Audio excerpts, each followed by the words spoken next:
If you are seeing an error message indicating that system protection is not enabled on a particular drive, do not worry. This video will show you exactly how to resolve this.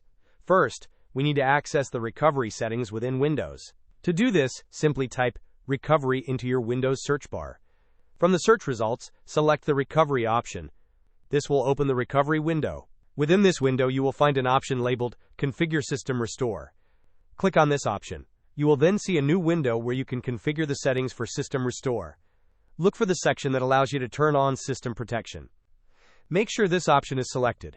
For instance, if the error pertains to your C drive, ensure that system protection is turned on for the C drive. After making this selection, click on the Apply button.